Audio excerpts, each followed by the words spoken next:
예, 오늘 하나님께서 우리에게 주시는 말씀은 에베소서 4장 1절에서 6절까지 말씀입니다. 에베소서 4장 1절에서 6절까지 말씀 제가 봉독해 드리도록 하겠습니다. 4장 1절에서 6절입니다. 그러므로 주 안에서 갇힌 내가 너희를 권하노니 너희가 부르심을 받은 일에 합당하게 행하여 모든 겸손과 온유로 하고 오래 참음으로 사랑 가운데서 서로 용납하고 평안에 매는 줄로 성령이 하나 되게 하신 것을 힘써 지키라. 몸이 하나요 성령도 한 분이시니 이와 같이 너희가 부르심의 한 소망 안에서 부르심을 받았느니라. 주도 한 분이시요 믿음도 하나요 세례도 하나요 하나님도 한 분이시니 곧 만유의 아버지시라. 만유 위에 계시고 만유를 통일하시고 만유 가운데 계시도다. 아멘. 오늘 본문 말씀 중에 주어진 말씀 중에 4절과 6절 말씀 계속 이어갑니다. 우리가 이 구절은 교회가 하나 되는 것, 다시 말하면 교회는 하나다. 다시 말하면 교회는 통일성을 갖는다. 교회는 연합하고 결속해야 한다. 그러면 이런 교회 몸이 하나라는 것은 그냥 되는 것이 아니어서 그 다음에 이제 중요해지는 것이죠. 그러면 교회가 하나 되기 위해서 하나님께서 우리에게 말씀하시고 가르치신 교회가 하나 되는 토대, 그 토대가 몇 가지였습니까? 그것이 7가지였어요. 7가지 토대.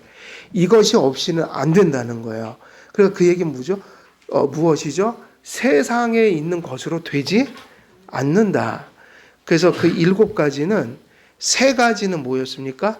삼위일체 하나님을 가리키고 있어요. 성부, 성자, 성령. 삼위일체 하나님이 없이는 교회가 교회될 수 없다. 그리고 나머지 4가지는 뭐죠? 그 삼위일체 하나님께서 당신의 백성들에게 내려주시는 구속의 은혜 속에 성도와 교회가 받고 경험하는 어떤 내용들이에요. 그게 4가지다. 그래서 오늘 설교는 그 첫 번째입니다. 4절 상반절에 몸이 하나이요 그러면서 그 이후에 그 몸이 하나인 근거, 하나 되는 토대, 이것을 얘기할 때 사도 바울은 무엇을 첫 번째로 언급하고 있습니까? 4절에 그랬죠? 몸이 하나요. 그리고 나서 이제 시작하기 시작해요. 성령도 한 분이시니. 그래서 누구에게 지금 주의를 집중시키고 있어요? 성령님께요. 교회는 성령에 의해서 하나 될 수 있습니다. 다시 말하면 세상의 영을 쫓는 자들에게는 교회가 될 수 있는 근거를 가질 수가 없어요. 또 교회라고 할지라도 그 교회가 성령이 지배하는 교회가 아니라 세상령이 지배하는 교회가 되면 거기는 교회가 될 수가 없는 것이죠. 그게 지금 사도 바울의 이야기인 거예요. 그래서 우리는 누구를 잘 알아야 합니까? 성령님을요. 그리고 성령을 믿어야 됩니다. 그런데 우리가 성령을 알고 성령을 믿어야 합니다. 모르면 안 돼요. 알아야 합니다. 그래서 성경 공부하는 거예요.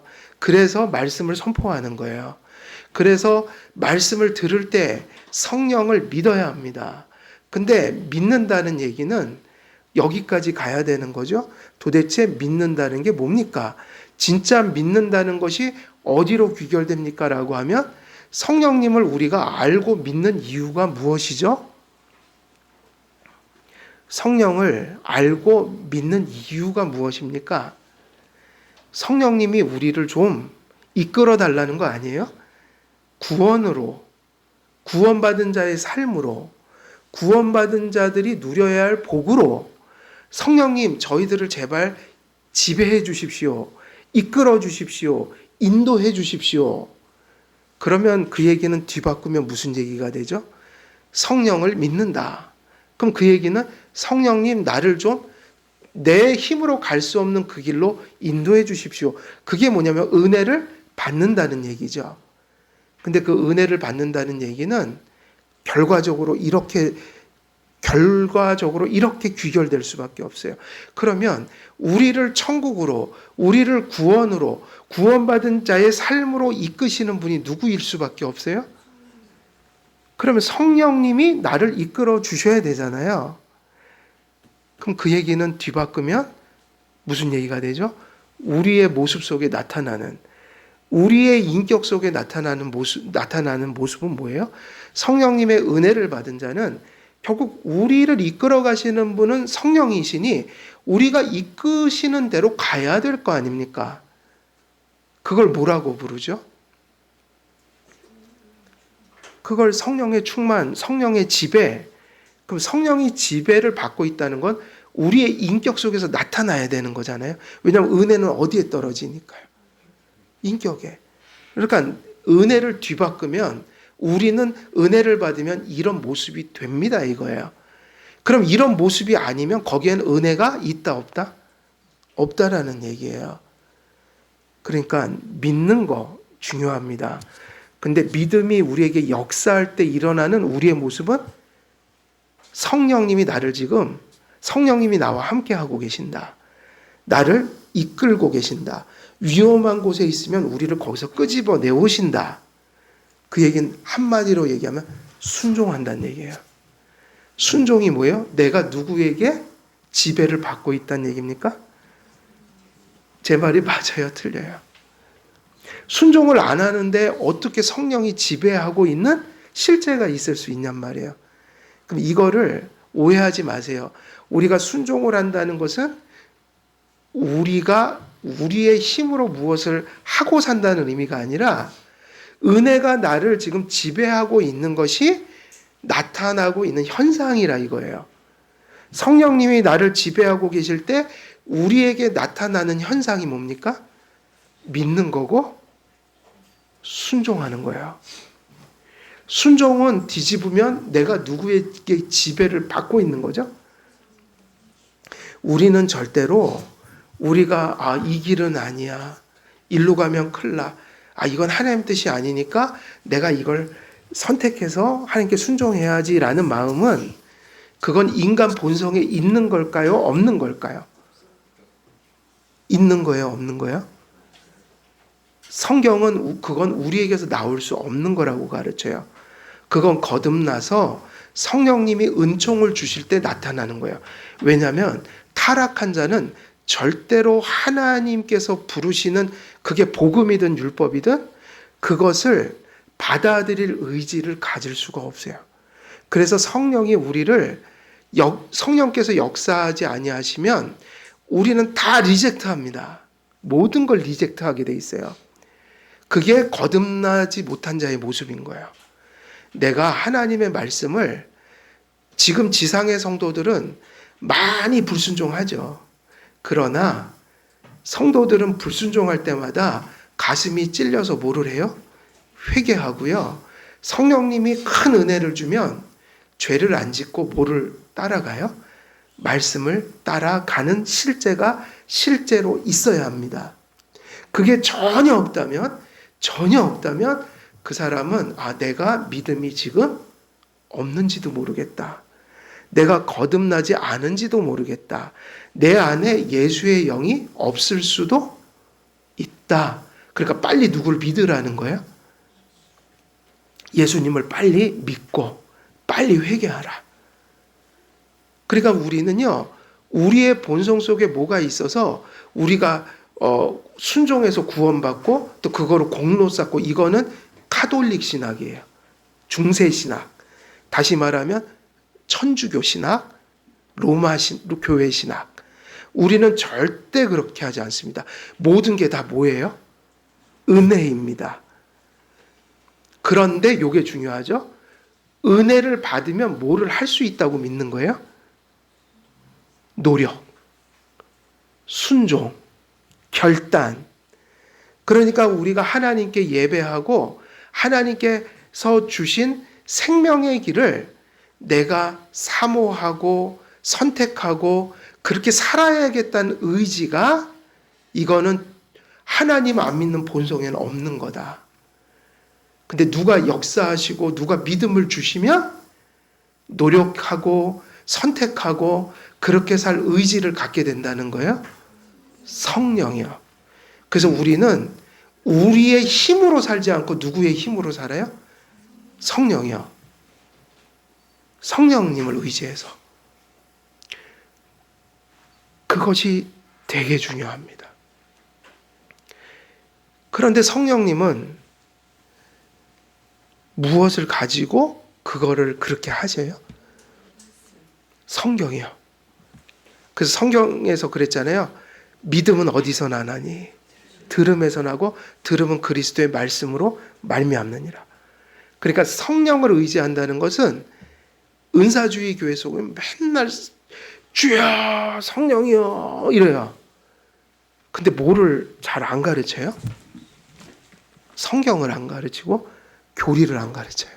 교리. 여러분, 성경이 우리에게 모든 것이에요. 전부예요. 근데 우리가 성경 봐도 모르는 게 많으니까 하나님이 성경을 보면 목사와 교사를 세우셨다 그랬잖아요. 그죠? 그러니까 목사와 교사들을 세우셨다. 그 교회를 세우시고 예배드리게 하시고 성경 공부하게 하셨다. 이유가 뭐냐면 성도들이 모두 구원의 단순한 지식은 성경 보면 다 알 수 있어도 삶의 복잡한 일들을 끌어낼 만한 교리와 신학은 성도님들 혼자 할 수가 없어서, 단순한 복음의 명료한 진리는 혼자 성경을 봐도 알지만 하나님이 공교회를 통해서 정리해 주신 진리의 체계들을 목사와 교사들로 하여금, 그리고 교회라는 제도를 통해서 배우게 하셨다.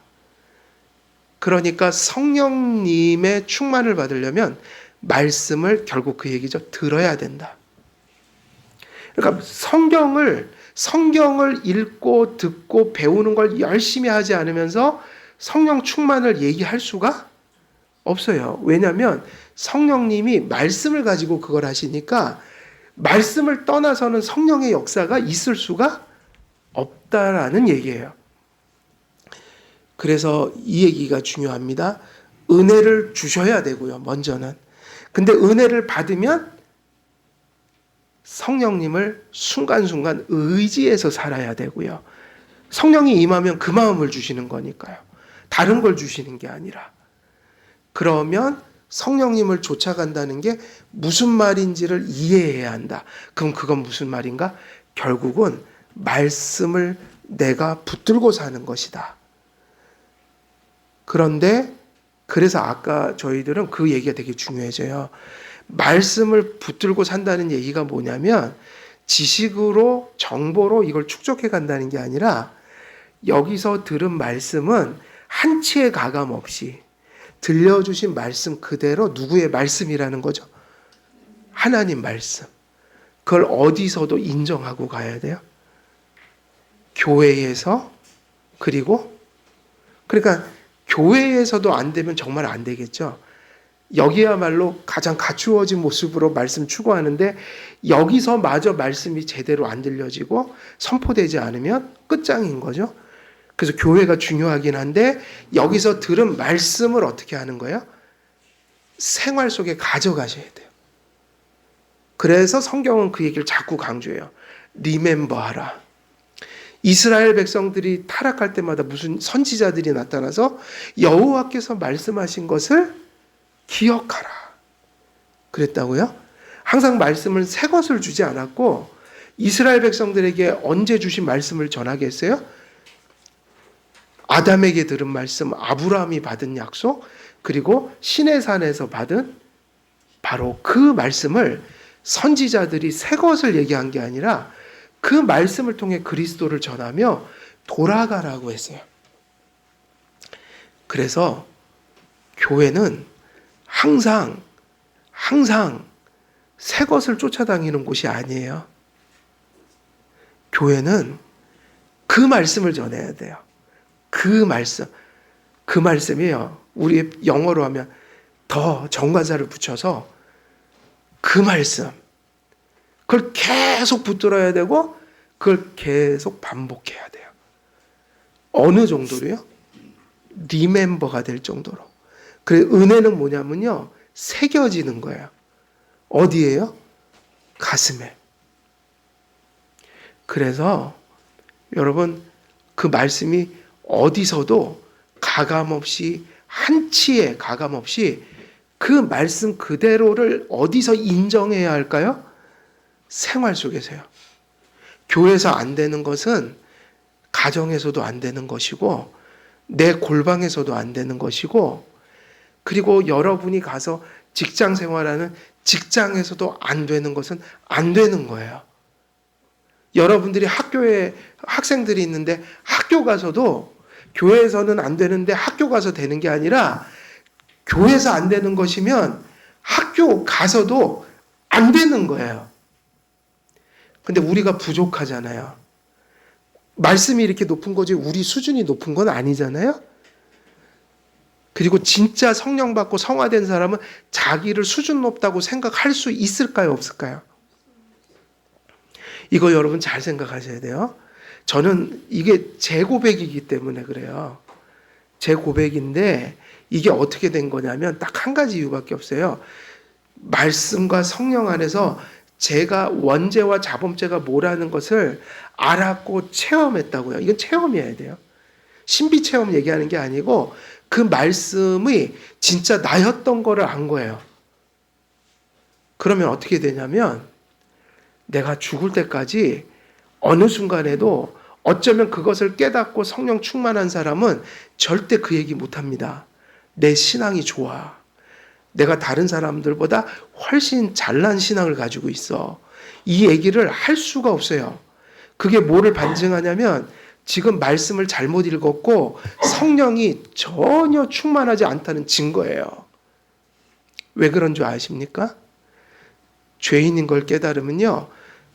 평생토록 자라갈 게 걱정이 되지 내가 되었다는 생각을 할 수가 없어요. 왜냐? 하나님의 말씀이 말씀으로 보이는 순간부터는 나는 그 말씀의 기준을 보면 죽을 때까지 참 한참 먼 존재로 인식될 수밖에 없어요. 이건 제가 회심할 때 하나님이 너무너무 이것을 너무너무 명확하게 가르쳐줘서 얼마나 고생했는지 몰라요. 근데 제가 평생 신앙생활 하면서 두 가지 감사하는데 죄를 제대로 깨닫게 해주신 거. 그러니까 뭐가 감사할까요? 은혜를 똑바로 알게 됐어요. 내가 죄인인 걸 아니까 은혜가 너무너무 소중한 거예요. 은혜 외에는 내가 살 길이 없어진 거예요. 그리고 일평생 살아가면서 감사한 게 뭘까요? 하나님 말씀의 기준으로 그걸 보니까 오늘도 회개하자고 그러는 게 저는 그냥 형식적으로 하는 게 아닙니다. 정말 회개한 거예요. 왜냐하면 오늘도 하나님 말씀 기준을 알기 때문에 내가 얼마나 한참 거기에 미치지 못하는지를 알까요? 모를까요? 알죠, 제가. 그러니까 오늘도 회개를 할 수밖에 없습니다. 그래서 죄를 알면 감사한 게 뭐냐면 은혜의 절대적 필요성을 절실히 깨닫게 된다는 거. 그리고 또 감사한 거는 아무리 이 땅에서 큰 은사 받고 대단한 일을 해도 그것만 알면 교만해질 수는 없어요. 그것마저 없는 건 아니죠. 인간이다 보니 순간적으로 우쭐한 마음 들고 이런 거. 그러나 여기 배겨 있어 갖고 금방 알죠. 그것조차 우쭐해하는 마음조차 하나님은 미리 말씀하셨다. 네가 그렇게 교만한 존재야. 그러니까요. 하나님 말씀을 성령님을 따라간다는 것은 결국 무엇을 따라간다는 의미일까요? 말씀이요. 그걸 어디로 가져가자고요? 현장에. 그래서 말씀이요. 제가 수요일 날도 예배 드렸잖아요. 현실을 가지고 자꾸 얘기하지 말자는 거예요. 현실 탓하지 말고 현실이 아니라 언제나 우리는 그렇게 살자. 현실 때문에 회사가 그렇게 하니까, 학교가 그렇게 하니까, 다른 사람들이 다 그렇게 사니까 저 말씀 못 지켜요가 아니라 내가 믿음이 없으니까 못 지키는 거죠. 그래요, 안 그래요? 그러니까 빨리 어떻게 해야지 해결이 되는 거예요? 현실 탓하지 말고 내가 부족해서 못 지키니까 믿음 주세요.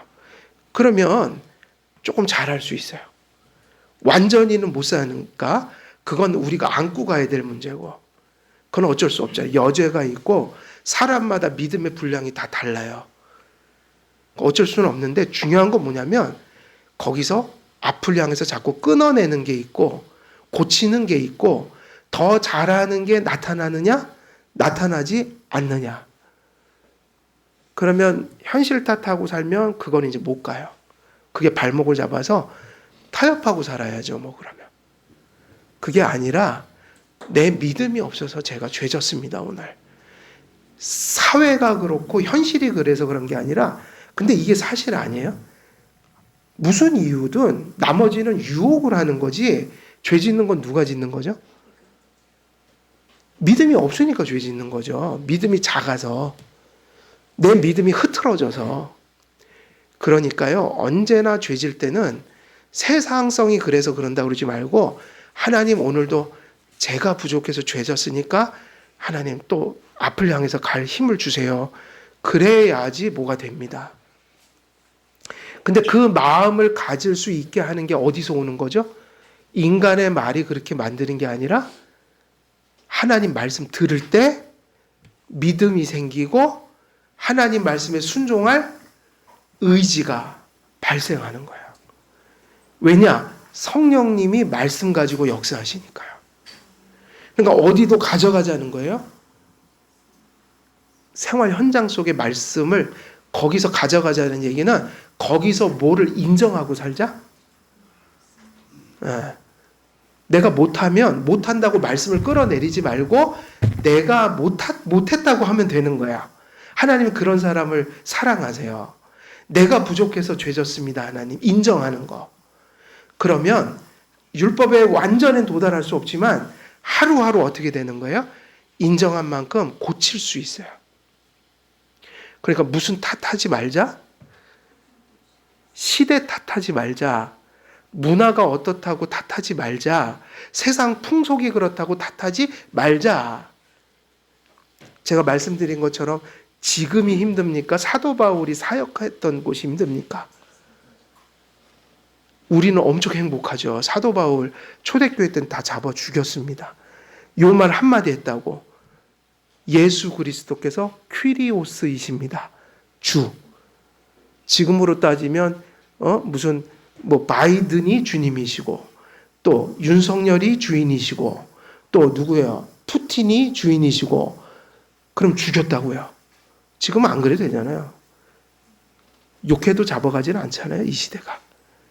그러니 우리가 마음만 먹으면 신앙생활 얼마나 잘할 수 있습니까? 이게 팩트 아닐까요? 뭐가 그렇게 힘들어서 맨날 세상 탓을 해요? 뭐가 그렇게 힘들어서 맨날 세상 풍속이 그래서 못 살겠다고, 그래서 불순종했다고, 못 믿었다고.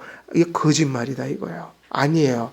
초대교회 이 요한계시록 소아시아 7교회만 읽어봐도 우리는 천국에서 살고 있습니다. 신앙 천국, 교회 천국.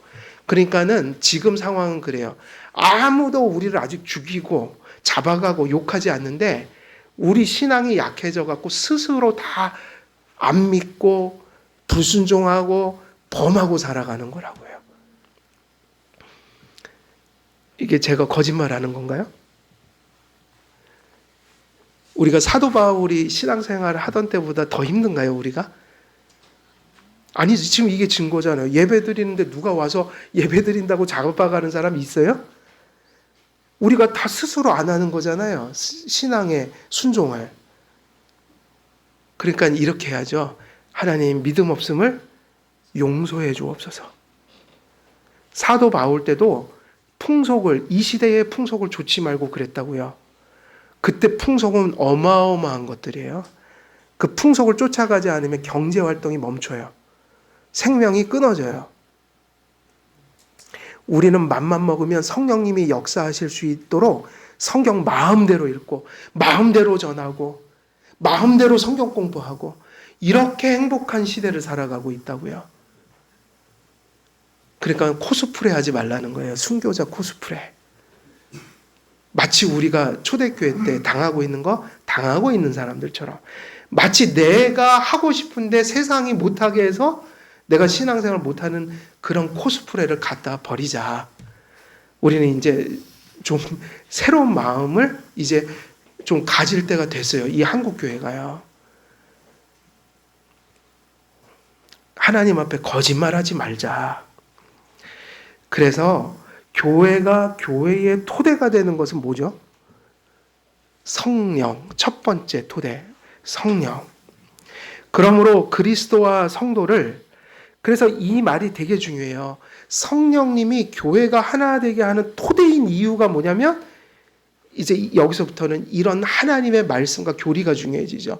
성령론을 바르게 정립해야 한다. 성령이 교회의 토대인 이유는 그냥 얘기하는 게 아니라 우리가 하나님 말씀 전할 때 그 근거가 너무 많이 이미 나왔어요. 우리가 지금까지 한길교회에서 전한 성경 본문과 교리만 알고 있어도 이 얘기가 왜 나오는지를 금방 알게 돼요. 성령님을 우리가 추구할 때 하나님 성령께서 말씀을 통해서 가르쳐 주신 방식으로 성령을 추구하자는 거예요. 성경적인 성령 추구. 그러면 우리는 성령하면 항상 떠올라야 하는 게 뭐일까요? 성령님이 나와 함께 하시는구나. 아, 이게 성령의 은혜구나 라고 하는 게 있어야 되잖아요. 근데 교회마다 각각 다르다. 제 소견대로 생각한다. 그래서 성령을 엉뚱하게 쫓아가다가 성령을 쫓아가는 게 아니라 누굴 쫓아가는 거예요? 인간의 부패한 본성과 마귀를 쫓아가게 된다. 성령은 성경대로 쫓아가야 돼요.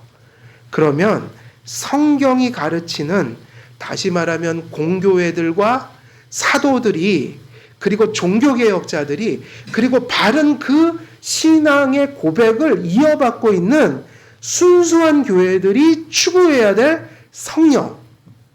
그분의 은혜는 뭡니까? 라고 하면 이제 우리 한길교회는 어느 정도 표현은 잘 못하지만 막연한 느낌이 오셔야 돼요. 왜냐하면 너무 많이 전했으니까요. 이게 뭐죠? 성령이 이 땅에 오신 교회와 성도들에게 주시고자 하는 최고의 복이 뭐고 성령님이 이 땅에 오신 목적, 본질이에요. 본질. 이 모든 것들이 이거 위해서 오셨다 이거예요.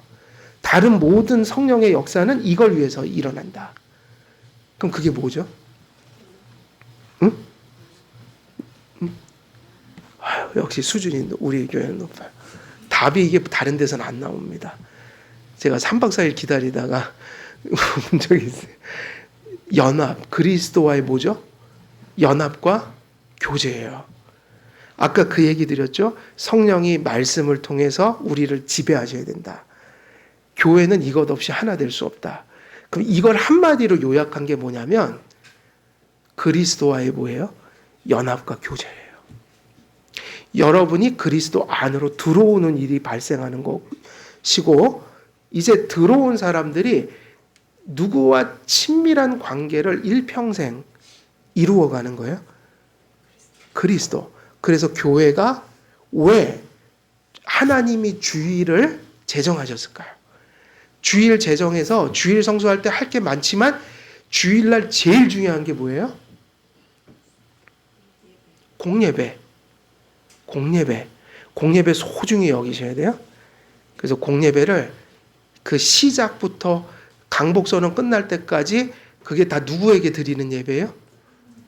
그래서 예배 시작 10분 전에는 와 계셔야 합니다. 지금 말씀하셨죠. 제일 중요한 거라며요. 근데 제일 중요한 거를 어떻게 그렇게 할 수 없잖아요.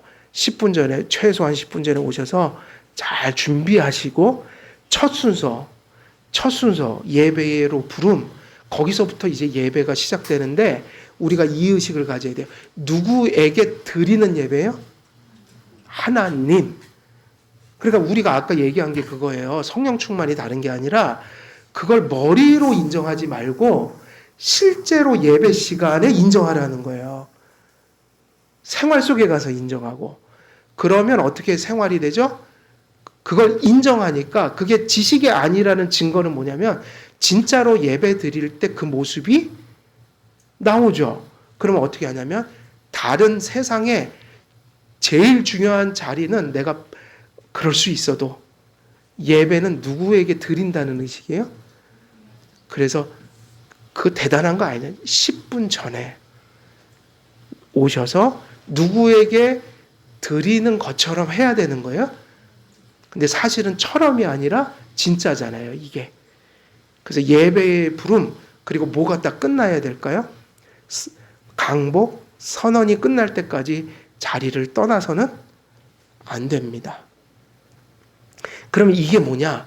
형식을 갖추자. 이게 아니라 하나님께 드리는 예배라고 했잖아요. 하나님께 드리는 예배래매요. 그러면 믿는다며요. 그러면 당연히 그 증거는 어디서 나와야 돼요? 주의를 소중히 여기고 공예배 때 그 시작부터 예배가 끝날 때까지 그 예배를 하나님께 드리는 예배니까 소중히 드리는 예배의 모습이 예배 5분 전에 마음과 태도를 갖추고 예배를 드리고 감히 예배가 강복선언을 하지도 않은 상태에서 자리를 뜨는 그 패역함을 보이지 않아야 한다. 중요한 얘기죠. 그래서 성령을 존중한다는 것은 그 얘기예요. 그래서 예배 시간에 말씀 선포 들어있고 뭐가 들어있어요? 성례가, 오늘 성례 하잖아요. 성례가 그 시간에 들어있고 그리고 예배 순서에는 없지만 교회 표지가 예배 시간에 뭐가 하나 더 이루어진다고 그랬어요. 교회에 권징이 있어서 이 세 가지 제도를 통해 성도들을 이끌고 고치고 또 회개시키고 하나님 앞에 은혜 받아 잘 살 수 있도록 하는 교회의 필수적인 교회가 교회되는 예수님께서 우리에게 명령하신 표지가 어디에 다 들어있어요? 예배 시간에. 그러니까 예배를 잘 드린다는 건 세 가지가 다 오퍼레이션 된다는 거예요. 말씀, 성례, 권징.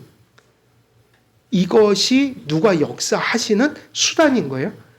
성령님이요. 그러니까 우리를 누구와 연합시켜요? 예. 연합. 그리고 성찬. 계속 성찬의 떡을 떼며 회개하고 더 새로운 힘을 얻어서 우리가 주님께 계속 가까이 가는 거. 친밀해지는 거. 이게 뭐죠? 연합을 한 사람은 뭐를 해야 된다? 연합했으니까 교제가 좋아져야 된다. 그러면 이 예수님과 연합과 교제를 이루게 하시는 그분이 누구시라는 겁니까? 성령이요. 그래서 이렇게 한 거예요. 몸이 하나요? 근데 그 하나 되는 근거가 누구다? 성령님이다. 근데 성령을 강조할 때 뭐가 떠올라야 돼요? 성령을 강조할 때 말씀이 떠올라야죠. 왜냐하면 성령은 뭐를 통해서만 역사하니까요. 말씀을 떠나서는 절대로 말씀에 없는 걸 하시지 않으셔서 말씀에 없는 얘기, 말씀에 없는 행동, 말씀에 없는 요구를 하면 그것은 성령으로부터 온 것이 아니라고 해도 괜찮아요. 괜찮아요. 그래서 우리가 성경에 없는 걸 말하는 것이 뭐냐면요. 여호와의 이름을 뭐 하지 말아라? 망령되이 일컫지 말아라. 우리 가끔 조심하긴 해야 돼요. 자기의 어떤 목적을 성취하기 위해서 뭐를 이용해 먹을 때가 있어요? 성경이요. 그래갖고 우리가 가끔 그런다고 성경이 없는데 야 하나님이 그렇게 하라고 하셨잖아. 근데 이제 무식한 사람은 모르죠. 그게 없는지. 거기서부터 뭐가 발생하는 줄 아세요? 이단이 발생해요. 그리고 많은 크리스찬들도 가끔은 자기 목적을 이루기 위해서 성경을 제 식대로 해석을 한다고요.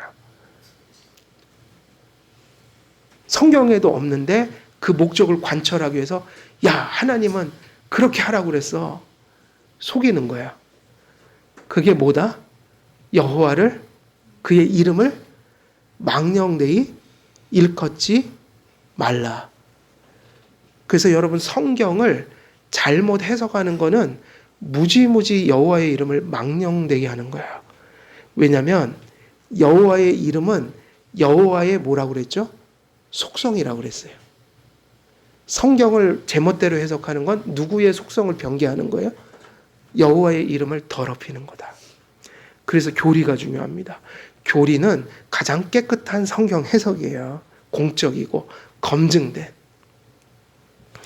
그래서 그리스도와 성도를 연합시키는 게 누구의 사역의 본질이에요? 성령이요.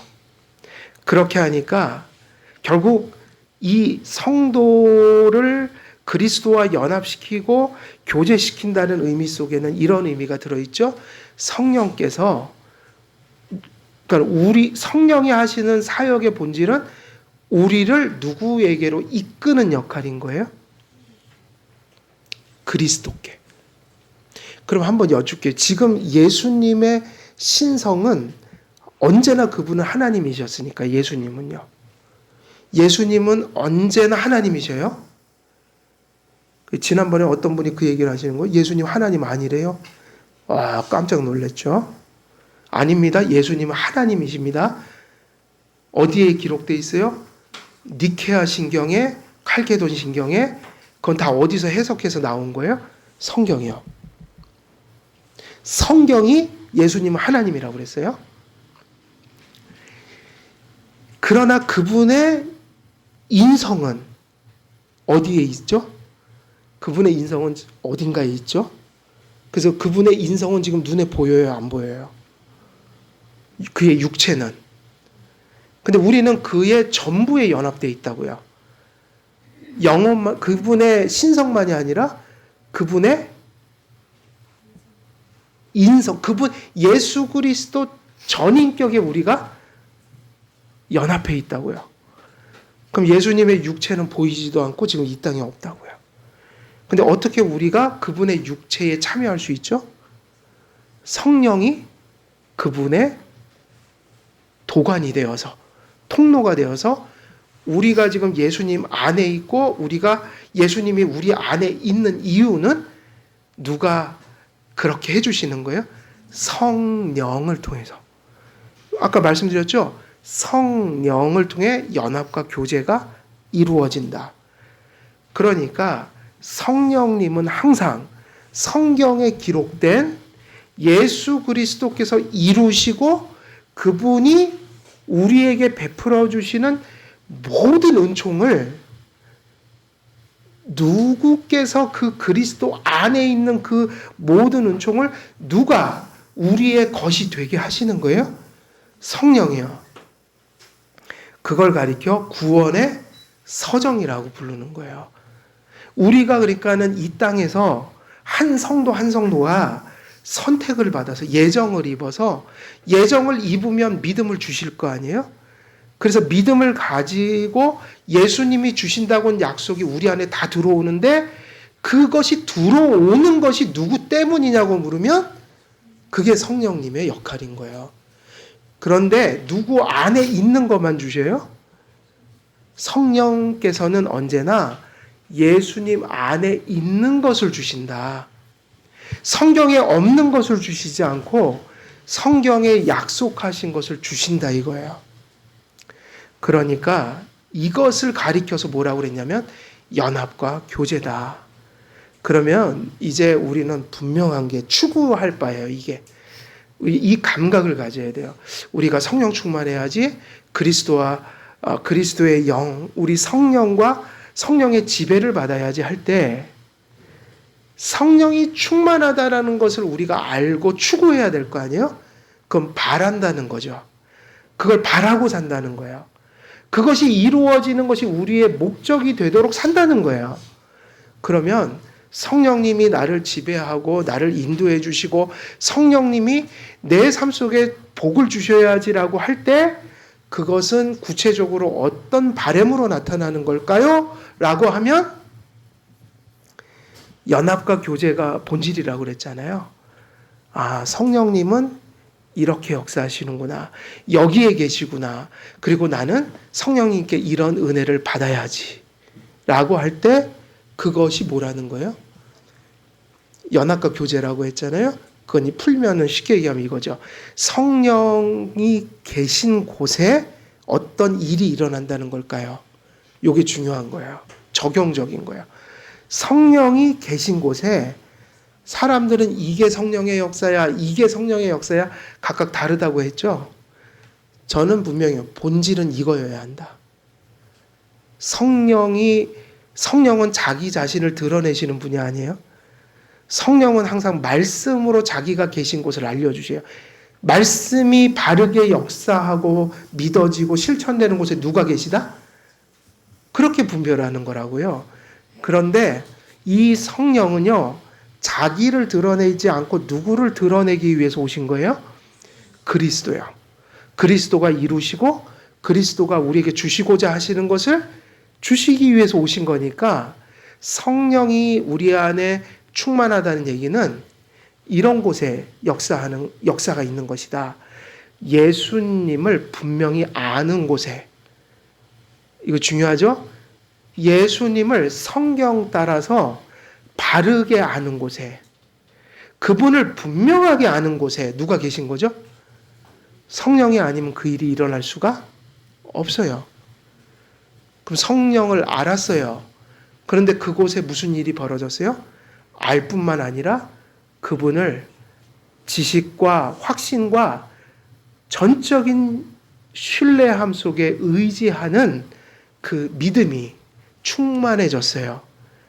그리고 내가 말씀 듣고 하나님 앞에 신앙생활하면서 그것이 더욱더 강력해지고 있어요.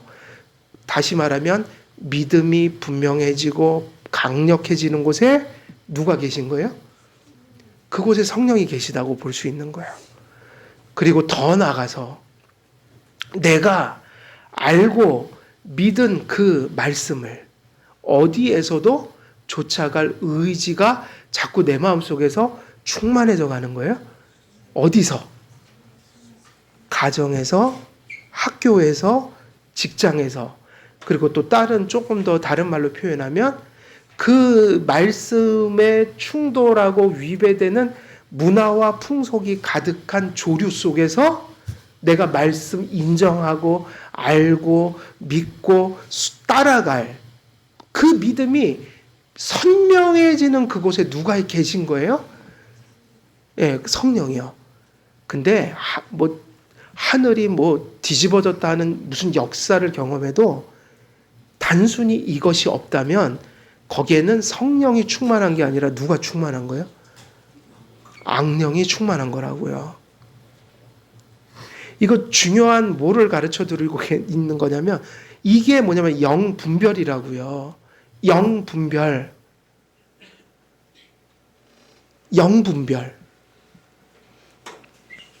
그래서 결국은 어디로 귀결되냐면 베드로 전서예요, 후서예요. 너희가 예수를 보지 못했으나, 보지 못하셨잖아요. 뭐로 보지 못한 거예요? 육신적인 방식으로. 그러나 성령을 통해서, 말씀 통해서 예수님이 우리 안에 증거됐다면, 너희가 예수를 보지 못했으나 너희가 누구를 사랑하는도다? 누구를 사랑한다고 그랬어요? 예수를. 보이지 않는 예수를 말씀과 성령을 통해서 내 안에 성령이 그리스도와 우리를 연합시키시고 일평생 그분과 우리의 교제를 친밀하게 묶어 가실 때 한마디로 이제 최고의 열매가 뭐냐면, 그래서 이제 이거예요. 신앙의 가장 큰 열매, 신앙 체험에 있어서 가장 제일의 체험, 이건 뭐냐면 예수를 사랑하게 되는, 바로 그것이 최고의 성령 충만이고 열매이며 최고의 뭐예요? 체험이에요. 이건 체험이에요. 성령과 말씀이 역사하지 않는 곳에 누구를 사랑하는 그걸 경험할 수 없는 거예요? 예수님이요. 그래서 한마디로 얘기하면 그게 모든 걸 끝내버려요. 그리스도와 연합하여 그리스도와 교제하며 성령님이 내 안에 말씀으로 충만케 하심으로 결론 다른 거 다 필요 없어요. 예수가 선명해지고 선명해진 예수님을 뭐 하는 거죠? 사랑하는 거예요. 그러니까 우리 교회가 할 일은 다른 게 아니라 말씀대로 알고 믿어서 거기서 끝나면 안 되고 우리가 지금 바라고 있는 그 소망하고 있는 교회 열매가 뭐인 거예요? 예수를 열심히 알려고 노력하고 있고 열심히 우리는 하나님이 주신 그 은혜로 예수님을 믿는데 결국 이제 그 목표가 뭐냐면 그 선명해진 예수를 우리가 어떻게 하는 거다? 사랑하는 것입니다. 그러면 이제 끝입니다. 더 하라고 할 게 없어요. 믿음은 복잡하지 않아요. 믿음은 이것저것 일 만드는 게 믿음이 아니라 사랑하면 되는 거예요, 예수님을.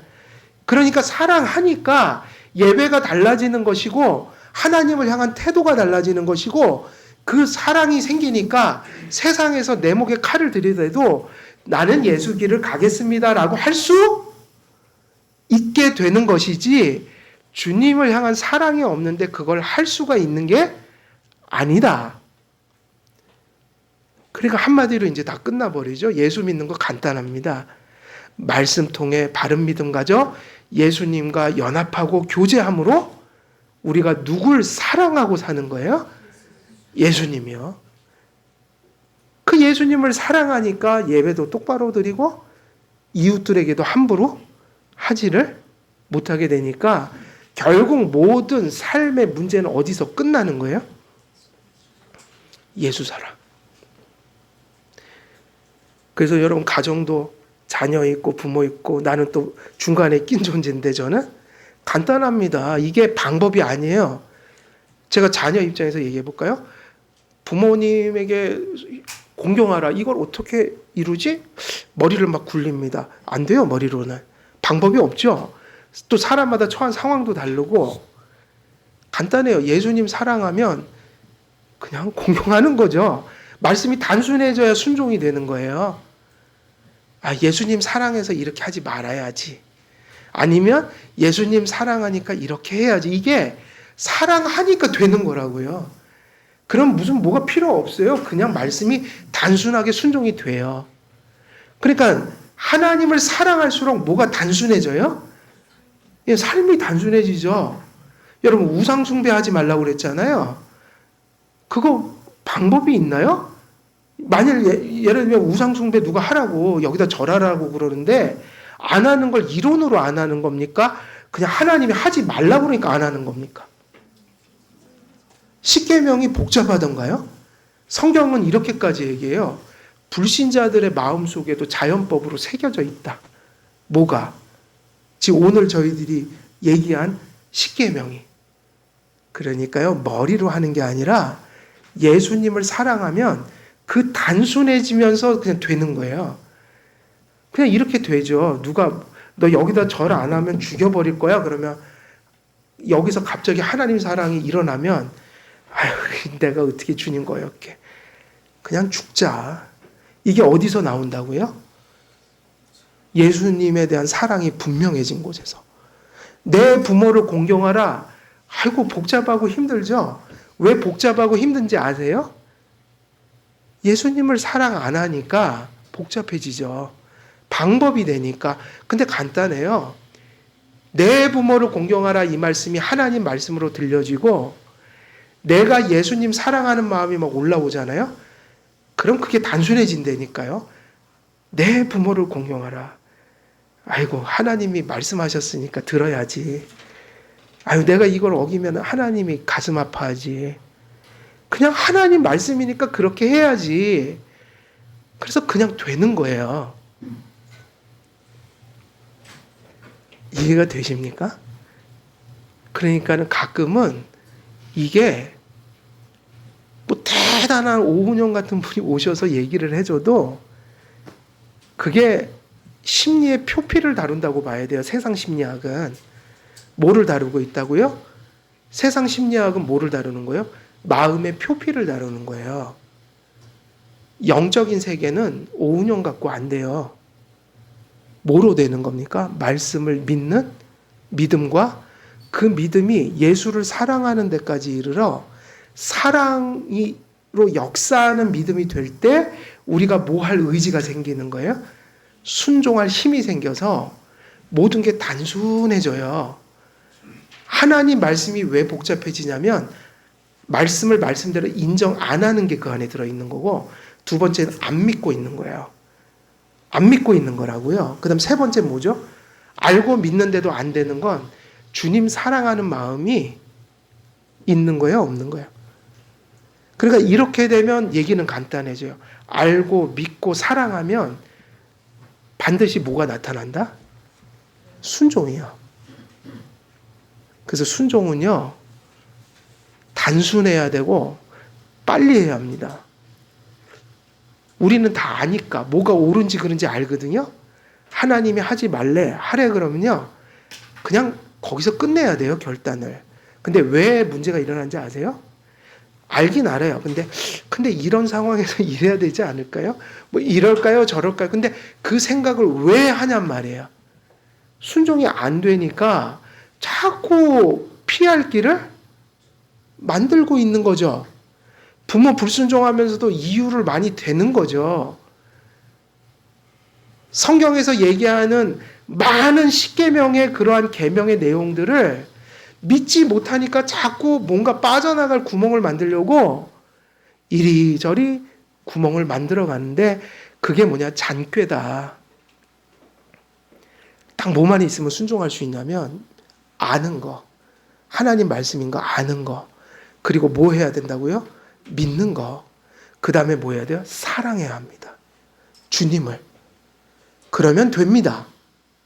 하나님의 가치가, 하나님을 사랑하면 세상의 가치가, 그러니까 하나님의 가치가 세상의 가치보다 높을 수밖에 없어요. 그게 분명해지면 선택이 어떻게 되는 거예요? 신앙적 선택을 하게 되는 거예요. 그래서 저는 그런 생각을 할 때가 있어요. 불신도, 불순종도 이거는 말로 우리는 돌이킬 수 있는 게 아니라는 거예요. 누구의 역사여야 돼요? 알고 믿고 사랑하는 게 누구를 통해서 오는 거예요? 성령이요. 그래서 교회는 성령으로만 뭐 될 수 있냐면 오직 하나가 될 수 있다. 그리스도 안에 있는 구원에 속한 모든 것이 성령의 사역을 통해 한 개인과 교회 안에 주어집니다. 오늘 여기까지 말씀 전해야 될 거예요. 성찬이 있으니까요. 그래서 여기까지 전하면 지금 말씀드린 것이 사도 바울의 지금 본문 말씀을 통해서 보면 이렇기 때문에 교회는 누구를 떠나서 하나 될 수 없다는 거예요. 성령이요. 근데 모든 교회들이, 심지어는 하나님을 쫓아가지 않는 교회들까지도 누구를 강조해요? 사실은 이단적인 교회들까지도 맨날 성령을 얘기한다고요. 성령님이 역사하셔야 된다고. 그거 다 소용없다. 성령을 인정한다면 우리가 어디로만 가면 된다는 거예요? 성경이요. 왜냐하면 성령은 언제나 무엇을 통해서 역사하시니까요? 말씀이란 수단을 통해서 역사해요. 그래서 성령님이 가져오는 은혜가 뭐다?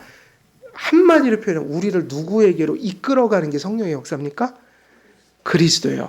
그러니까 성령이 충만한 곳에 그리스도에 대한 인식이 분명해지고 믿음이 분명해지고, 그리고 최종적인 목적은 어디로 귀결되냐면 우리가 알고 믿게 된 그 모신 예수님을 사랑하는 것.